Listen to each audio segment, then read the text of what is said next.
Hello, and welcome to episode 114 of the Elevate Your Running podcast. My name is Sarah, and I am here today with a really extraordinary human. Her name is Tamanna, and Tamanna is here to share all of her great superhuman nuggets, I feel like, when it comes to running and injury and mindset. Hey, Tamanna, how's it going? Hi, how are you? I'm very excited to be here. Thanks for having me. Thanks for your time and being here. I just love so I coach Tamana and she's getting ready for the London Marathon, which is going to be here pretty soon. It feels like.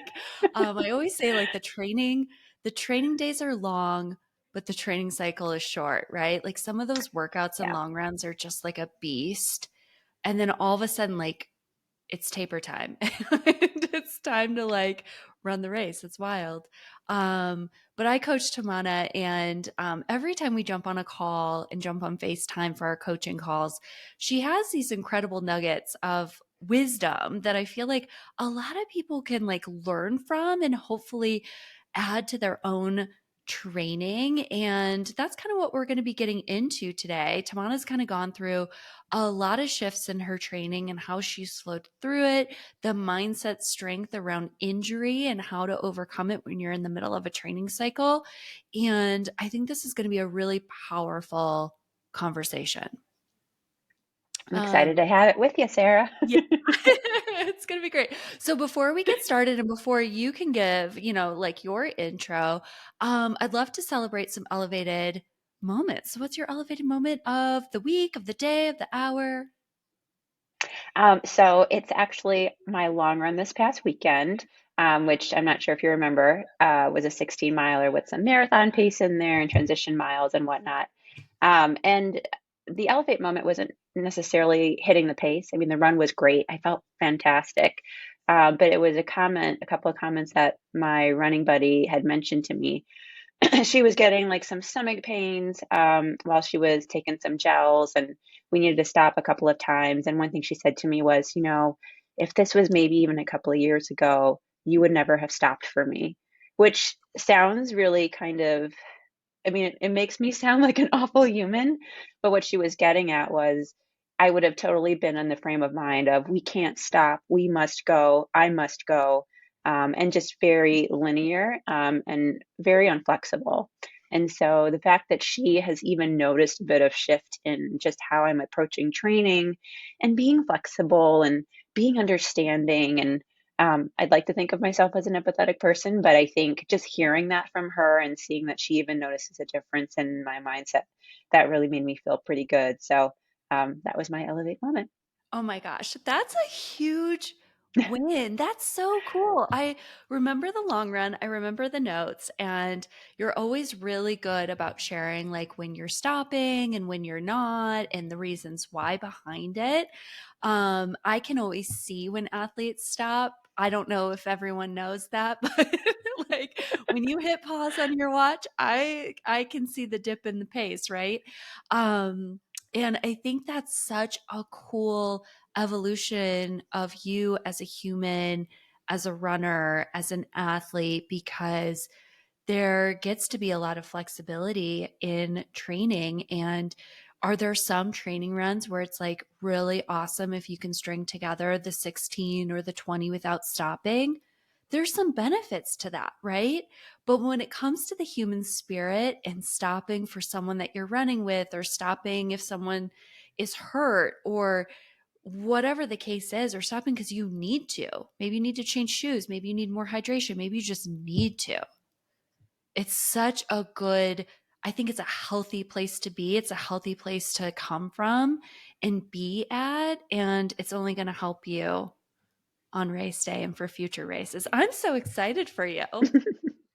Me too. I mean, I think it was just really nice to hear that from her. And, Yeah. those types of moments come up in all parts of life, right? And so just understanding that this is one run of many, and this is, this 1 minute of giving someone, kind of a little bit of grace and understanding may allow for her to run that mile, right? Versus saying, no, we can't stop, we must go. And then, her mile will suffer. So, um, it just made me feel good. So Yeah, that as it that was should. great. Yeah, a huge win-win. That's huge. I love that. Um, I absolutely love that. My elevated moment for the week is leaning into, I think, a little bit of uncomfortable pieces of life, whether that's like within the podcast of like bringing on guests, although not have like you're not uncomfortable, but reaching out to, reaching out to other people, flowing through how I want to up level the podcast and up level coaching and knowing that I need to make changes and what do those changes look like. And once I get into a routine and a pattern, like I love that. And I also know, and I spoke a little bit about this on the podcast last week, like once I can kind of break through that and kind of like leap into something, right? Or shift something, usually there's like a greater return in that than staying comfortable. So I'm really kind of leaning into that on like all sides outside of training right now. I mean, my training is still pretty um it's still pretty uncomfortable, I would say. But that's also kind of normal. So I'm just flowing through it. Yeah, I mean, I think whatever you're doing with the podcast is great. Not that I'm biased, but I'm excited for you. Like just, stepping into a huge space and owning it and creating something that is authentically you. I think you're doing a great job. So, Yeah, thank you. It's interesting because when I would record solo episodes, knowing Austin was there and just like, something came up that week or there was, just different things, race week, work was really busy, whatever the case was. Um, it was much easier to record episodes. And then after he like officially left, I was finding like the last, or maybe it was like the first few episodes after, he decided he didn't want to continue. It was like kind of hard to flow through that and to get through that. But I think got over that wall. We're here. We're going to have a lot of fun. We're going to learn. We're going to grow together, which is part of it. And I know this is going to be a really great episode. Do you want to start out, Tamanna, by um, giving like an introduction to who you are as a human, as an athlete, as a runner, as a dog mom? yeah, sure. So, I can't believe I'm going to share my age. I'm a 38-year-old woman. I'm from the suburbs of Chicago, probably outside of Chicago. My husband would say I'm from Illinois, not Chicago, but he's not on this podcast. Um, and I am a sports cardiologist. I'm the co-director of the Sports Cardiology Center over at Cleveland Clinic in Cleveland.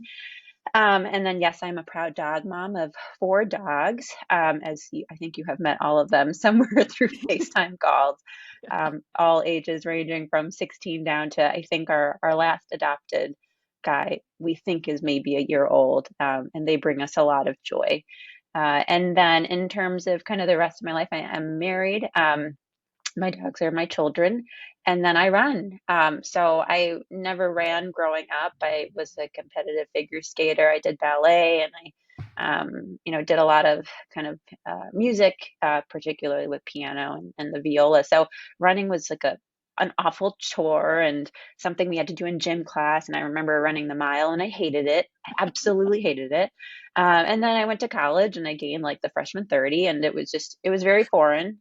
I couldn't eat what I wanted to eat, and, kind of retain a body that was something that I was familiar with. And so when I started medical school, I said, I got to make a shift. And midway through my first year, I decided to really try to lose some weight, and I started to run.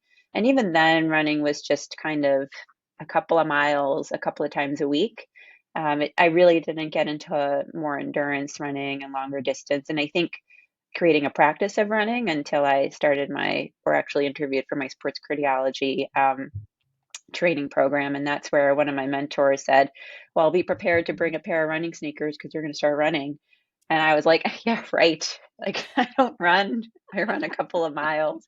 And they were all running halves and marathons and ultra distances. But once I got there, I got bit by the running bug. And I think just being around a lot of athletes and hearing about just the amount of growth they had, the excitement they had, really triggered something in me. And so later that year, I started to run, trained for my first 10-mile race, then ran a half when I came to Cleveland. And then my running buddy, the same one I was talking about earlier, came to my office and said, "Oh my gosh, you're a runner?" And I said, "No, no, no. I'm not a runner.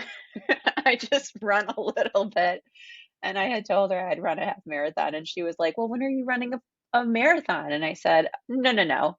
I won't do that." It was, I think, maybe 2018 at the time. I was like, "I won't do that until maybe 2022, arbitrary year." And she said, "It's just another half. Like, if you run a half, you can run a marathon."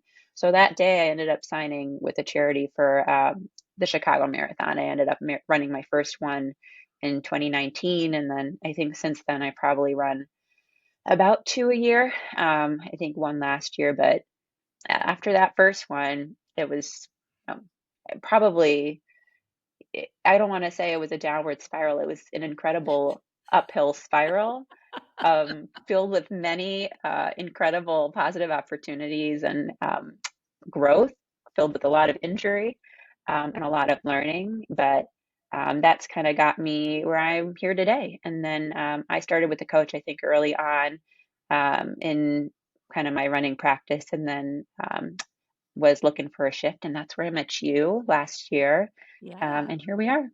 Here we are living our best lives together. Yes. I love that so much. I don't think I realized that the Chicago Marathon was your first marathon. Can you go into detail or just explain like that experience of running your first marathon? It was your hometown race, which is what I dubbed Chicago too, growing up in West Michigan. What was that experience like? You know, it's interesting. My one of my patients told me, just remember with your marathon, stay verbal, um, vertical, and don't vomit. And and I think looking back at the person I was at that time, I was very much about everything needed to be what I wanted it to be, and Mm. just very rigid. And I think that rigidity led to an experience that was not my favorite. I started the race and I was running with my friend who was actually 5 or 6 months postpartum at the time. Um, and I remember leaving her and saying, "Hey, I'm going to go out and run a little faster."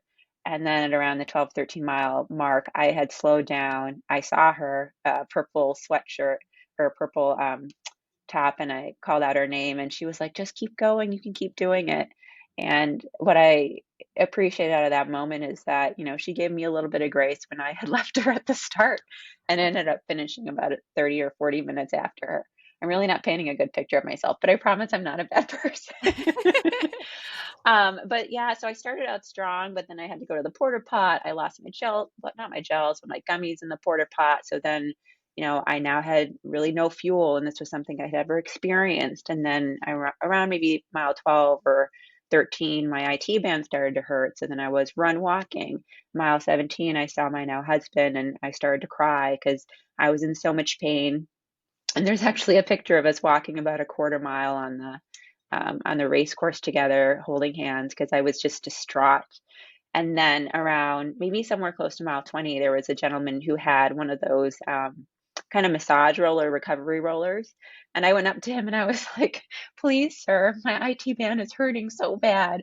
Can you just roll my muscles?" And he stood there for like 2 minutes rolling my thigh. And I gave him a hug Oh, after, and I was like, "Thank you so much." And then when I crossed the finish line, I think this was probably somewhere after 5 hours. I mean, it was emotional. I was really happy I finished. I was just really frustrated that it did not go how I thought it would. Um, and I needed redemption.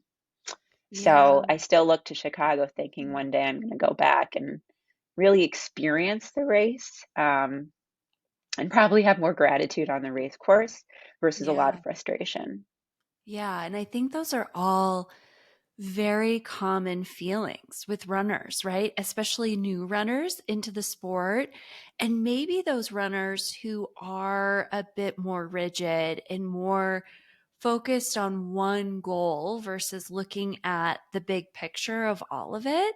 I know I fell into that early, early on into my running. We are very similar in a lot of ways.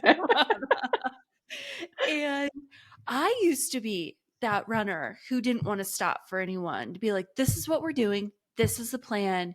You're either there or you're not. And sometimes that can kind of still seep into my training of like, if I have a workout or something, I'm like, this is what I'm doing. So if you want to come, you can come. But, with a training run or certainly a race, that can definitely, I can see how that can pop up early on. And then as you go through that process of becoming a stronger runner, and not just a stronger runner physically, but maybe the mindset and giving yourself grace and learning the lessons, it's a little bit easier to say, like, okay, I can pause for a second.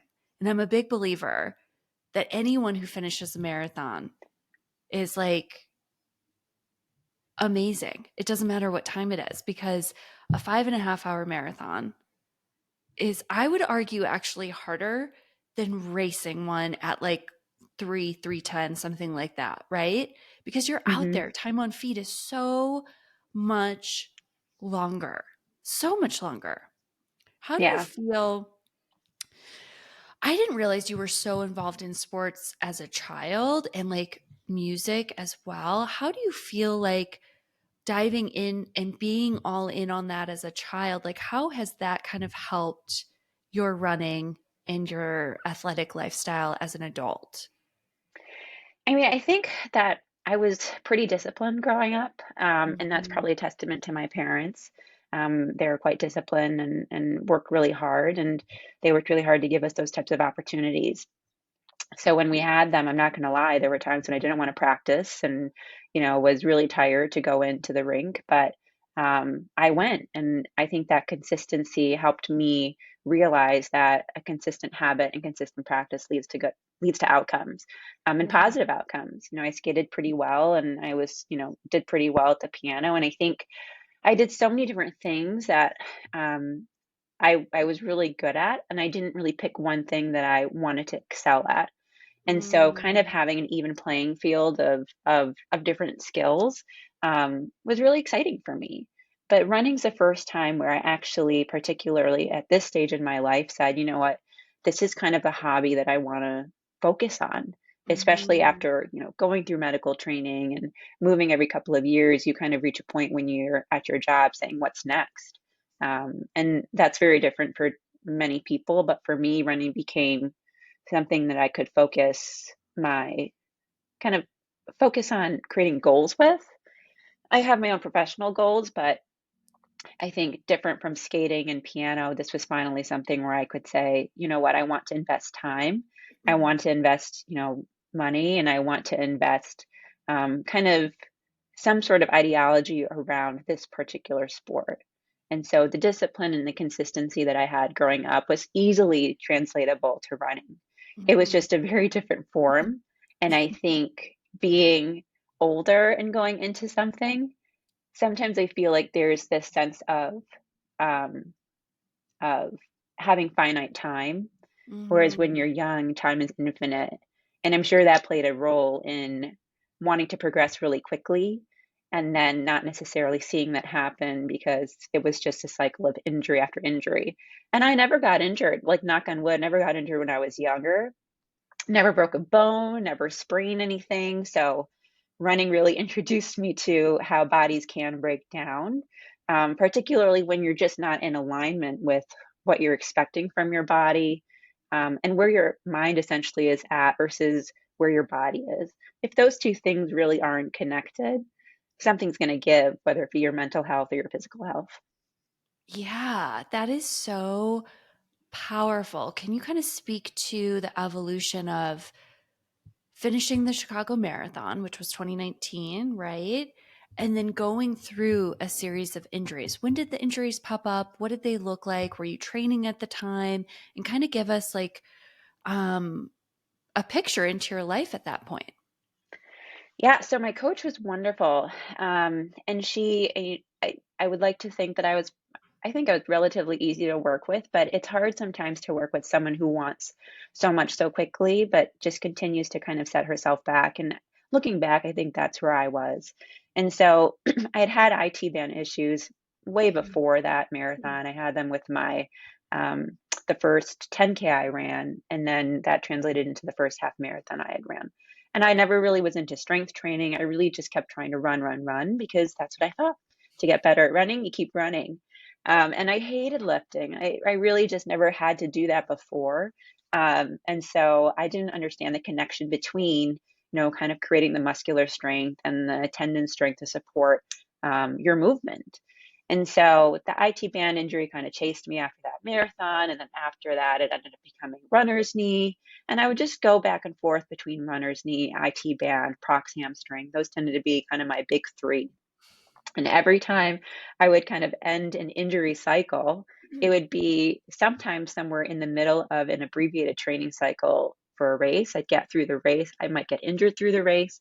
And I would say probably in my first couple of marathons, I did get injured. It was the IT band for Chicago. I then did run a virtual marathon during the pandemic, just locally, but I didn't get injured through that. And I was like, whoa. You're And then superhuman. I know. And then, well, at that time, side note, I never thought that we would have virtual races. So I thought this is my only opportunity to run a virtual race. I was like, why not do it?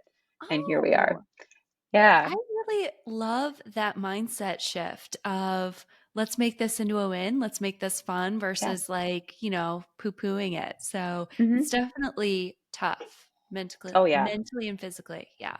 It was hard. The last point too, when you have no finish line, feels like forever. And my husband was waiting and he was like, you have like no more road to run and you're walking. And I was like, you don't get it. You don't get it. Anyhow, so that one went fine, and then I was training for Charlevoix, and the training went great. Like I was ready to kick butt. I was getting closer to getting a sub 4 time. And then during the race, somewhere around mile 19, IT band kicked in. I remember 19.87. And I said, I can either choose to keep running through this or stop. And I said, it's not worth it.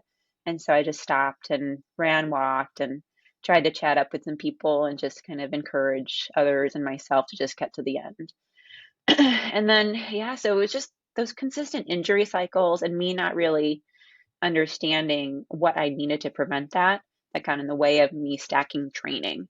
And I think because I never was able to stack the training, I was getting frustrated. I think towards the end, my first coach was also kind of, seeing this pattern and trying to help me see it, but I just wasn't ready to accept that I had to make a change.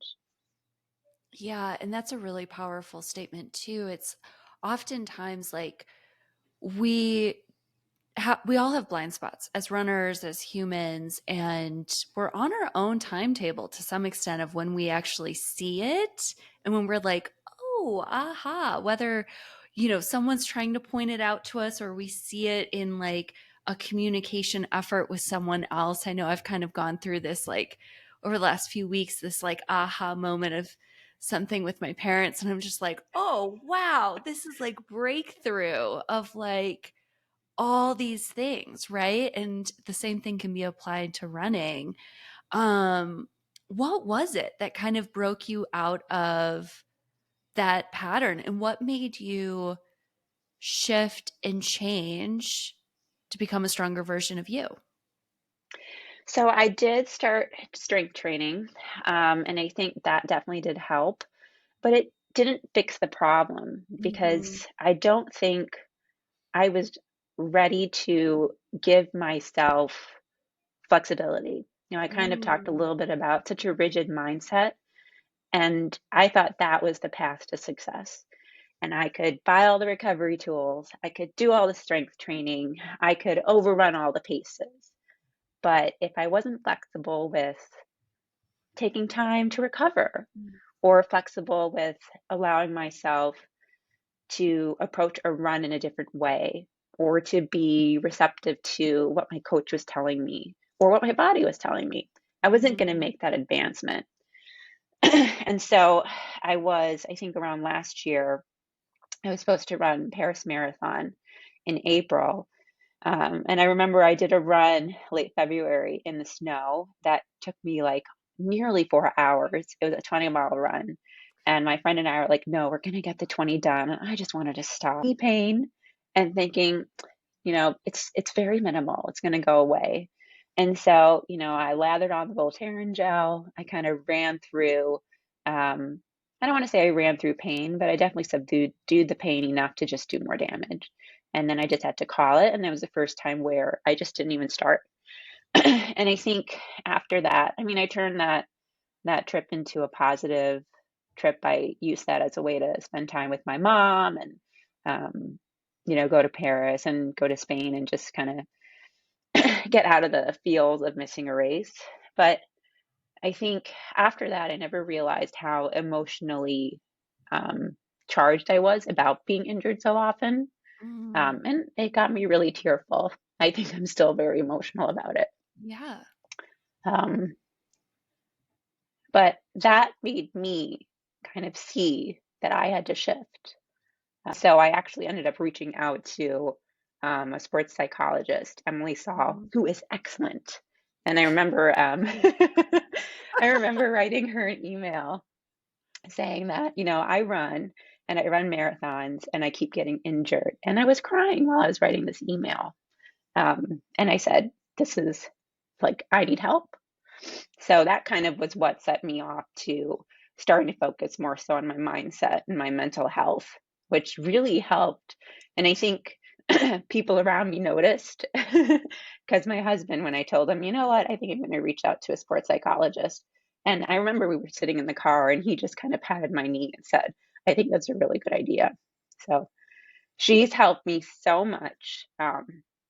And it's interesting and I still feel emotional about it, but I think it's just because it took so many years for me to figure it out. So, Yeah, it's a huge pivotal point in your running career too, right? mhm. Yeah. Like you got to a certain point, you realized that you couldn't continue to do what you were doing with success and getting where you wanted to go. Having injuries, especially repeated injuries, has to be incredibly frustrating. It's disappointing, right? You can't, it's very difficult to string any sort of consistency or feel good feelings around it or around training. Um, I've had series of injuries when I was younger, like newer to the sport, right? And I think it can haunt you, haunt an athlete for a certain amount of time, whether it's a phantom pain, whether it's a real pain, whatever the case is. It's like, oh no, I'm going back to where I was. And no one wants to be there, right? We don't want to take steps back. We only want to take steps forward. But we all know that training isn't that way. And we're going to have ebbs and flows and peaks and valleys. The biggest breakdowns can provide the biggest breakthroughs. And I feel like sending well, first part, experiencing Paris without running the race, right? Being there with your mom, which Yeah. is a really cool thing to do.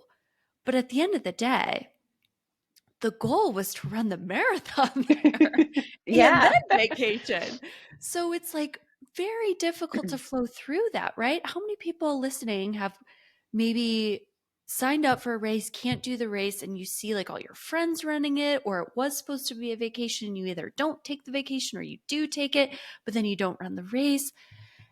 It's really sad, right? It's something that we love. It's something that we put a lot of heart and soul into, and it's just really sad. I think the second part is like sending the email, right? And crying and like realizing change needs to happen. I can attest that Emily is fantastic. She might be coaching another Elevate athlete who's a sports psychologist. Um, so great.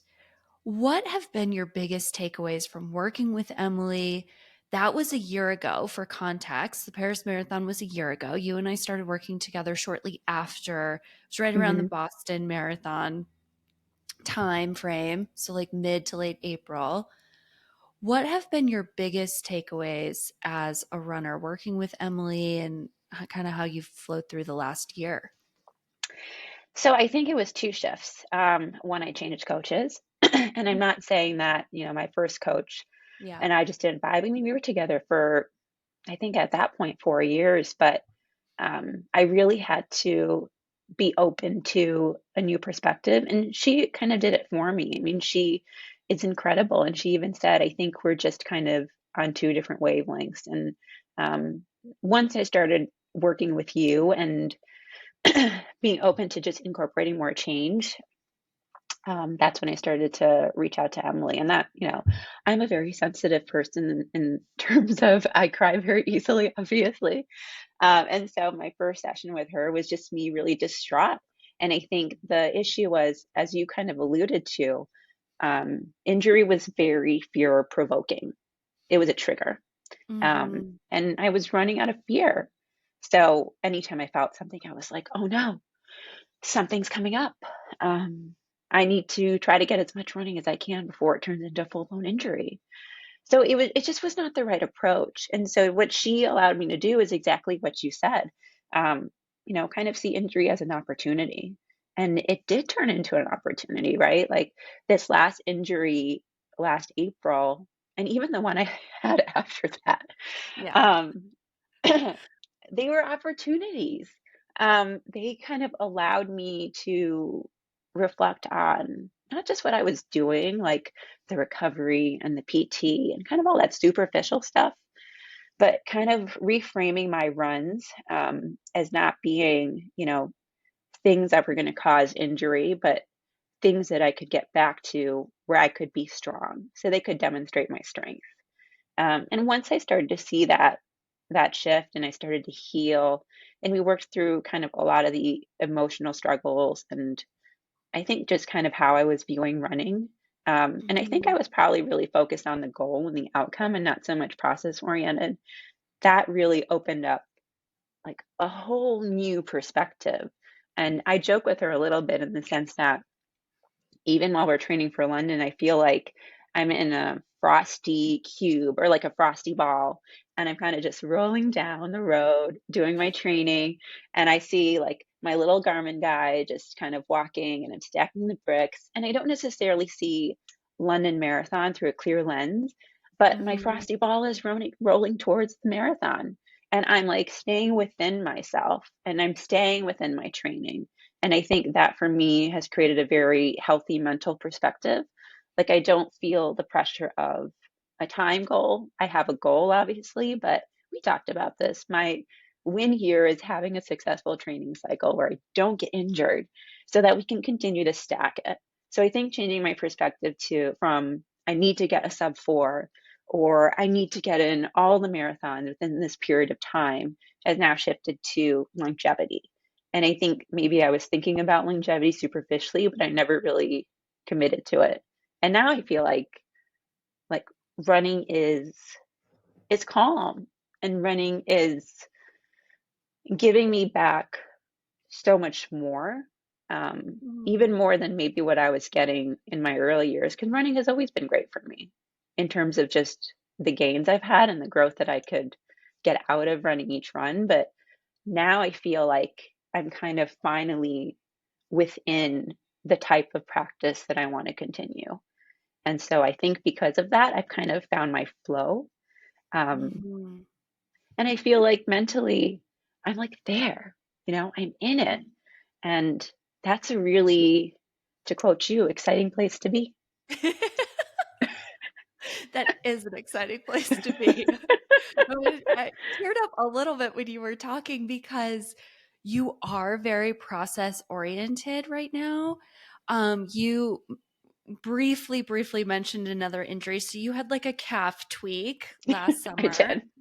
that we had to do you want to talk would you like to share about that and like how that tweak and that niggle, how you approached that and how you showed up and what things did you do differently than the past injuries that you've Yeah. sustained before that? Because I felt like it was night and day. So so when we started working together, I started a base build, and we were doing some awesome speed work, awesome track work, which I had never really done. And I, looking back, was probably overrunning the paces a little bit, but I ended up getting some tight calves, and I think at that point I was so focused on figuring out what it was, which is what I have done for prior injuries. like even as a physician, I am the Googler. Yeah. I I try to That's a figure nice out what thing it here. is, so that I can like identify and treat. And that's not necessarily the healthiest thing. So one of the first things Emily and I worked on was the statement of like, I accept that my calf is injured right now, and I hope that it will get better. And one of the things I had to accept and even realize and see that I had evidence of was that my injuries have healed. I'm fortunate enough not to have had an injury that has taken completely out of movement. And so using that kind of I acknowledge and statement, and then also recognizing that I could use my injury related anxiety to as a strength. And the way Mhm. she frames this is that, anxiety is a normal human reaction, but you can do anxiety right. And so that's kind of what I wanted to do. So we had a couple of different tools for me to utilize. And I think kind of staying focused on well, you also helped me with as well, kind of what can I do to get myself stronger, be it cross training, be it implementing some running, some anti-gravity running and stuff like that. And I'm, fortunate enough to have a couple of tools that I can utilize. I think that mental shift, as well as the acceptance of the type of training I was going to do in preparation for New York, that just was a really good fit. And then it wasn't even settling expectations. We just had a different perspective about how we were going to approach New York City Marathon. And we talked about this as well, about this being something that could be a celebration. And Mhm. even I think 2 weeks up to race day, I was feeling not so excited. Um, Yeah. I was just kind of like, let's just get through this. And I remember Mhm. Emily asking, like, what do you mean, let's just get through this? And I said, well, I just want to get through it without getting injured. And she said, why don't we just approach it as let's see what you can do. Mhm. And if you get injured, it's okay, you stop. But at least you were able to do what you could. And I think thinking about it prospectively versus thinking about it in a sense of, I just want to get through it versus I'm going to do whatever I can, that shift really was eye opening for me. And that was something I carried through even in our training now of let's see what I can do. I'm open to what I can get out of this run, but I'm also going to accept whatever happens. And then New York ended up being a blast. I didn't have any calf issues. I had so much fun. Um, You were midair in your post-race photo. If you follow the Instagram account for Elevate, Tamanna is the athlete. You might be on it twice, like jumping midair, so happy, all the things. It was a great race for you. It was a huge yeah. celebration of health and running 26.2 miles with zero outcome except to finish strong, right? Or to finish Hmm. healthy, right? And you finish strong. You chunked up the course, which I think is super helpful for all athletes, Yeah. whether you're jogging it or you're racing it, whatever it is, it makes it so much easier to comprehend and to like flow through it, especially if there are different parts of the course that make you feel a little bit nervous, depending on the hills or whatever the case may be. Tamanna is known to chunk up everything, Well, everything, right? that was an Emily tool. I mean, she is the Yeah, master chunker. And it I will worked. say, yeah, oh, it totally did. And I think for anyone who's open to it, for me, that was the first time I never thought about the 26.2. I literally just thought about, miles 1, 2, 3, 4 to 6, 6 to 10. And we even talked about it. If I started to think ahead, and started to think about, oh, I have X amount of miles left, I took myself back to the present and I was like, I'm in this moment and I'm in this section. And so this was the first marathon that I ran through completely. It was obviously not my fastest, but again, that wasn't the goal. I was just No. so proud to not have to stop outside of maybe getting a couple glasses of water, and staying in that mindset. Like the one of the goals was to be successful at chunking it. And Mhm. I was really happy that I could check that goal off. And that was also something that we utilized in the races after, like Yeah. Houston half, we chunked it again. And the cool thing about chunking, I think I wrote about this in in the final surge, in one of my notes, maybe I used that Houston half marathon chunk when I was doing marathon pace or some sort of pace work. So you can, when you learn how to chunk it, you can use those chunks from races or use those chunks from training, uh, and use them either for a race or use them in practice. And so I love that method. I think it works really well, especially if you're the type of person who has a hard time kind of working through the miles or constantly feels like when you think about what's left, it bogs you down and you slow down and you get frustrated and stuff like that. Yeah, I agree. Chunking is super helpful, whether that's a mile, a 5K, a 10K. It could vary, like your Houston and New York. It kind of varied depending on where you were on the route and what that Hmm. route provided. Um, and I think that's incredible. It's like staying in the mile that you're in, staying the focus, staying present. And how interesting is it that you were able to dial in being present and staying present in the New York City Marathon? And that's ultimately what this whole thing of running is about for you, is staying really present with the day, how your body feels, showing up, doing what you can do. You are a master shifter too. Like, I feel like usually when I start working with athletes, the trust needs to build, right? Between like what they say, what they do, how they feel, to make sure that everything's aligned with everything comes together and that it's all actual, right? Because some athletes will say one thing but feel another. And I don't know if that, it could be intentional, it could not be intentional. They might not know that they do that. But you have an incredible sense of self and what you're capable of, what you know you can and can't do. And I think that that is a huge part to being successful too, right? And like being present and really staying in it day to day and showing up. And I know you've said this in like final surge comments before of like just check marking the day, right? Staying present with today. This is the recovery run. Woo, did it. Check, done. And I Yeah. think that's so powerful. So you went from an athlete who was maybe a bit more rigid, more control focused, really outcome driven, which I think a lot of us can probably relate to, and finding strength through the injury, where the injury was probably, or the injuries we're kind of that point where the universe was saying, oh, we're going to pause a little bit. We have some lessons to learn. How can we show up as a stronger athlete, a more well rounded athlete, more well rounded runner, while still chasing goals? And now you're in this like present mindset. It's a great place to be. What do you think is like the biggest lesson that you've learned throughout this entire journey from Chicago 2019 to present day, as we're like 6 weeks? Are we 6 weeks out from Oh London? my gosh, I feel About? like it's less. Yeah, it Maybe probably five. is by the time this episode airs.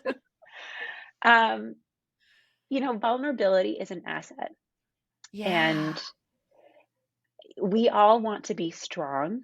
And I often see running as a complete parallel to my personal and professional life in the sense of whatever growth I have done in running has translated to everything else.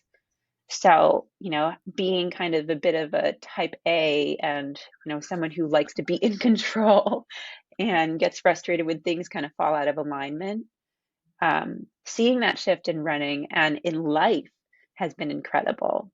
And I think when you're open to those changes, and you also just accept where you need to change, um, and you're vulnerable, those things are what lead to phenomenal results, phenomenal ways of Mhm. living, improvements in relationships. And it also gives you confidence because then you feel confident in your sense of self. You trust Mhm. yourself. And once you trust yourself and you build comfort with yourself, it's much easier to be open to other people. It's much easier to be open to change. It's much easier to be flexible. And so I think seeing that part of myself shift from feeling like I needed to be strong, to allowing for my emotional self to come out, um, Yeah. has really allowed me to grow and allowed me to be open to my coaches and be open with a psychologist and um, to be open with myself about, this is what I need today, or this is what I don't need today, or it's not about hitting the paces.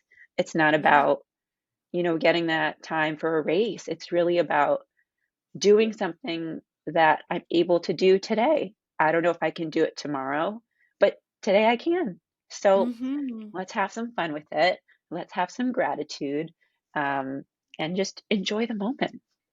Yeah. Enjoy the moment. I love that. And it's going to be, at least I say this right now, the way I'm training, what I'm doing right now, and you might feel the same way, Tamana, and others might feel the same way. I'm going to look back on this stage of my training and life and think, like, this is like down the road 10, 15, 20, 30 years. And I'll think, that was like, when you take a step back, that was really cool what I was doing. Training for these races, creating all these wins, creating the momentum, creating the positive mindset, maybe needing to pause a little bit to learn some lessons to be able to break through and move forward. And it's such a strong place to be. I see a lot of athletes, I coach a lot of athletes, and there's some athletes that can't do it, right? They stop before they hit that like vulnerable piece of just letting go and seeing what happens. And that's okay. It's just not the right time for them. They'll be able to hopefully break through at another time, and you found the wins. And I love that you have that like both and of, I can feel this and I can create this. And together it's going to create the strongest person I can be today. And Yeah. that's a huge And win. who you are today is not going to be who you are tomorrow, right? So, Mm. we are changing. And I think being open to that change and realizing that change can be incredible.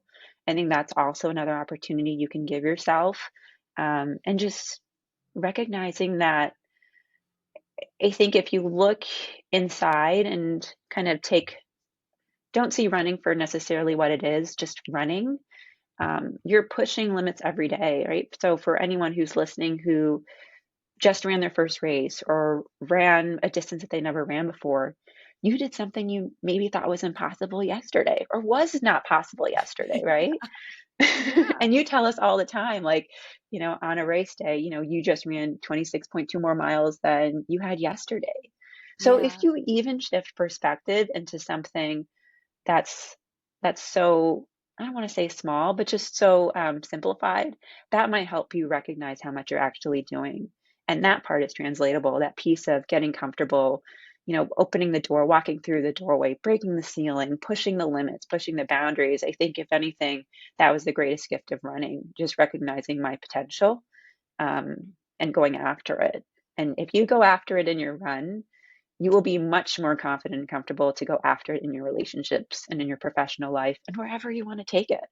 But it really, I think, just takes recognizing that and going beyond the numbers and going beyond the metrics and getting outside of the Mm. comparison trap and just looking into yourself and asking you, what do you want? Yeah. That's so powerful. So many powerful nuggets today. How how do you feel when you had the mental shift happen? Did you feel any physical shifts as well? I think I just felt comfort. Yeah. I felt comfortable in my space. I felt accepting of my space. And I think the biggest thing was, through Mm. this training cycle, I've probably mentioned maybe one or two things here or there. Um, if I feel something in a part of my body, I really now try to practice not freaking out about it and not letting myself suddenly have that fear trigger. And Yeah. as Emily has encouraged me to do, having a conversation with my body. And if you're in that constant communication, saying, okay, body, sometimes it takes saying that. And I sometimes do that to myself. And I'll say, okay, Tamana, body, I hear you. I can feel you. You're trying to tell me something. And sometimes it's as basic as that. So if I feel something in a part of my body, I really try not to freak out about it. I say not all pain is injury. And This Mm. may or may not be injury. And if something's happening, it's going to happen. And if it's not, it's not. Let me do the things that I know I can do that may at least give me some help or some relief.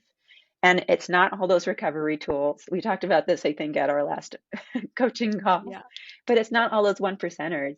It really comes down to the fundamentals of human life, which is Yeah. eating nutritiously, sleeping, staying hydrated, controlling your stress.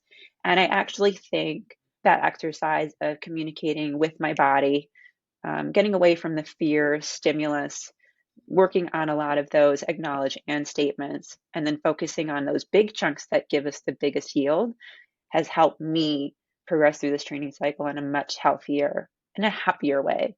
I think I'm much more balanced than I ever have been in a marathon training cycle. And I also feel like I'm growing, but I somehow feel like I'm still staying within myself. And this training cycle, Mm. as a result, has not seemed stressful. It hasn't bogged me down. Even after Yeah. last week's long run, which was not our longest long run yet.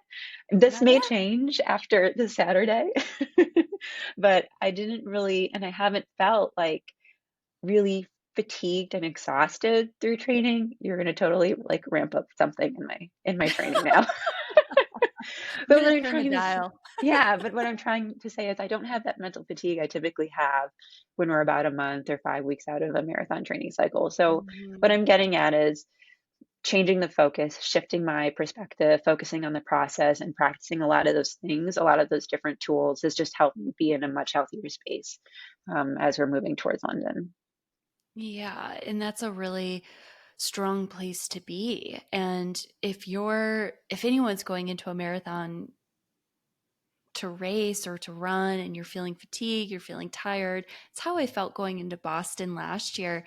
It's not a fun place to be because you're already tired before the race starts and feeling excited and feeling curious and knowing that you have all the tools that you need to show up as you need to on race day has to feel like empowering and just really exciting too, because that means there's just like endless potential, right? Like Yeah. you get to create what you want to create and you're kind of more aligned into that, which is really cool.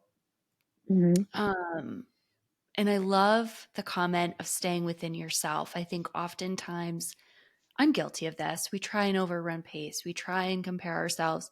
I think I do a great job of not comparing myself to people. Like I just like focus in on what I gotta do. Um, but I know it's really common. I know it's really easy to do that. But really, just staying within yourself, doing what you can do to control what you can control in a healthy way. I love the talking to your body sort of piece to it. I've heard really good benefits of people who've done that with other like injuries or diagnoses and how much that works. And like, if that's something that you haven't tried before, if you're kind of going through a season of anxiety or feeling injury, like that could be a really good up level in a lot of ways. Hmm. Is there any one thing that you've learned from your patients as a sports cardiologist that you take into your training with you? Oh my gosh, so many things. I think if any, they come from all walks of life, of all ages, of all competitive states of mind. I think the biggest takeaway is just their ongoing excitement and desire to push themselves. And that's something that I use to feel Mm. myself because when you're there, not necessarily as the focus of your support group, but as one of the supporters, I consider, myself a supporter of my patient athletes. You get to have that lens of what can I do to help this individual? And you see the excitement, you see, you know, kind of the frustrations, you see the commitment, you see so many different facets of that athlete, of that competitive being. And I just find that incredibly motivating for me. I think kind of from like a race perspective, they all always fill me in on all of their different race experiences, and we oftentimes share our experiences or share our different nuggets Mm. about certain courses, or even take them as opportunities to learn about different ways to fuel, nutrition, hydration, electrolytes. So there's ways for both of us to educate each other, to learn from each other. Mm. And I think from like a provider perspective, that just helps build that connection, that trust even more. So they Yeah. excite me. They motivate me endlessly. And I'm just very fortunate that I get to work with that population. Yeah, that is really cool. And it has to, I'm sure on some level or maybe all levels, just feel really inspiring to see all ages, all types of people coming in with kind of that same passion of wanting to get back out there or to share their stories. And I love, love, love the learning and growing together. I'm a big believer in that too. Like I learned so much from you. I love like all of our talks, you're on all the team calls. You always have like these nuggets to share with the team. And I'm like, I love that. So I mentioned you on the podcast last week about we were talking about fueling and carbo loading and how you suggested like writing everything down before even going into the carbo load because it just makes such a huge difference. It kind of takes the pressure off. You know what your plan is. You kind of know where maybe there's a few holes in your day and how to fill them in. Mhm. And that's such a good tidbit for anyone going into a carbo load because it can feel so overwhelming and daunting to think about eating, 400, 500, 600 grams of carbs a day. It's a lot. It It's a definitely lot. doesn't feel like it, but it feels like it after day 1. Yeah, That it is does. one part of the type A control freak mentality that I have decided to retain. Yeah, and I mean, it's a good piece to it, right? You're planning, you're preparing well in advance, which is a great way to set you up for success and focusing in on, I would consider that like a really nice process goal of like, let's carbo load before a race. Um, so I love that aspect to it. You ran New York City feeling, so strong and you were so happy. And it was just like, oh, such a cup filling day for me to see you run healthy and to do it and to feel good and to have like your strategy, your plan and execute it. You then went into the Houston half marathon. Like 8 or 9 weeks later, you said, hey, I think I want to do this race. I'm like, let's do it. We're going to be very conservative with our reverse taper. We're going to go into this race. We're going to see, do a little bit of speed, but just kind of gauge where you're at. And it was another like stacking a huge win on that day. You have London coming up here in April. What else is kind of on your radar for the rest of the year? What are you looking forward to? I think after London, we'll turn into some shorter distances. I think we've got like a 10K plan in June. And then I have a really cool opportunity of running the Olympic marathon course in Paris in August. So that'll be a night marathon the night before the women run the marathon. So that starts at around 9 or 10 p.m. And then we'll run through the night. And it's a little bit daunting, but it's so exciting. We both got very excited when you got the email. And I think just recently, like you kind of brought it up to me. You're like, oh, we should start to think about the logistics here of like a night marathon and all the things that come with it. I think it's You going to know, be great. yeah, and it's so funny, the email I got, I forget if I told you the story. It was in French. Every email was in French, and Yeah. I had no idea. I didn't know what to believe, and it just took me a couple of months to figure out that I truly had gotten a bib. But the logistics are going to be nutty. I was telling my husband, I was like, we got a hotel about 2.5 miles away from the finish line. I'm not sure if I'm going to want to walk back at like 3 in the morning. I kind of want to catch the women when they start their marathon. So fortunately, there ended up being a cheaper hotel by the finish line, so we got that for the night, so I can at least park it there and um, at least have a place to go to and not be worried that I was going to get like kidnapped in there. Yeah. Yeah. And like, you just run a marathon. And who wants to walk another 2.5 miles, especially at that, Yeah, time of day? And who knows about jet lag and how you're going to be feeling as a whole. So, you're setting yourself up for success. And that's going to be a really fun 2024. A lot of strong wins, a lot of strong growth.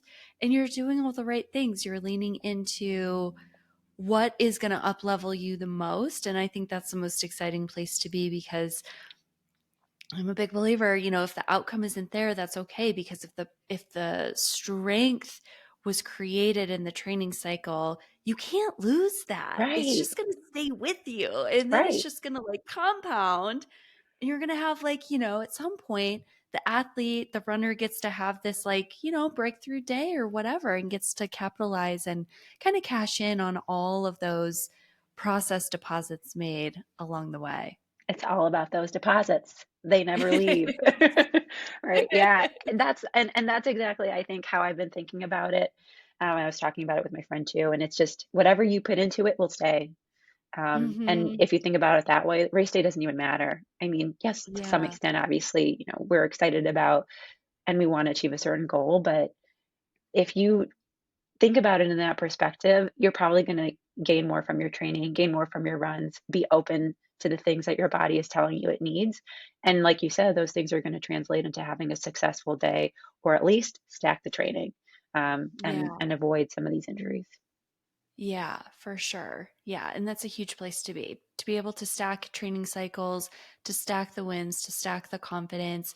If you are someone that's in maybe where Tamanna was 18 months ago, 2 years ago, with just injury after injury after injury, maybe take a step back and take a look at all your processes, talk to your body, give yourself grace, know that you can flow forward, you can flow through it. It might take a little bit of work, but the work needs to get done anyways. It's just a matter of like where you put the energy in and you'll find your way through. Yeah. And be open to coaching, um, both mentally and physically. And I mean, if you're Mhm. lucky enough, like I am, your coach will be able to support you both mentally and physically. But if you need that extra boost. I never thought I would need or want to speak to a sports psychologist. It took me kind of to the gritty end to get there. But if you're in a similar position, I promise you, getting that perspective and being open and committed to changing your perspective and viewing what you want out of your life or your running practice in a different way, you will only gain things from that. So it can sometimes be financially constraining, but if you're already buying yourself, a set of race day shoes, maybe it's time to put that money into something like a sports psychologist because I can only have positive things to say with respect to how much it's helped me as a person.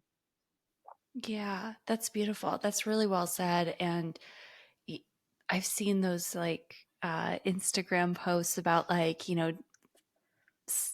investing in the race shoes, but not investing in like the nutrition or the Mhm. mindset. And it's like you get to have both to be super strong and successful.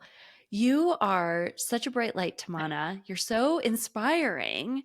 And if anyone wants to connect with you to maybe learn more or to ask questions or to support you as you go through the last few weeks of your London prep. Is there any place that they can find you? Would you like to share that? Yeah, sure. So I'm on Instagram. My handle is TSRunMD. And then I think that's the only social media platform I'm on. And then um, it's a very personal page, I guess, but you'll see all of my running selfies and my Insta Yeah. diary. It's like you post every day, right? I do, I Every day do you it. run. I do a selfie, Yeah. and every time I take that picture, I'm like, oh man, my face is everywhere. Someone's got my face on a fake passport. But it really is, it's like I guess I'm not a writer in terms of journaling, but that is my form of journaling, and it's fun to look back at some of those selfies and kind of feel those emotions again, or just remind myself of how I felt for that training run. Similarly to what you would do if you were looking back at your running journal or your running log. And then professionally, I work at Cleveland Clinic, so you can always search for me there if you need any help.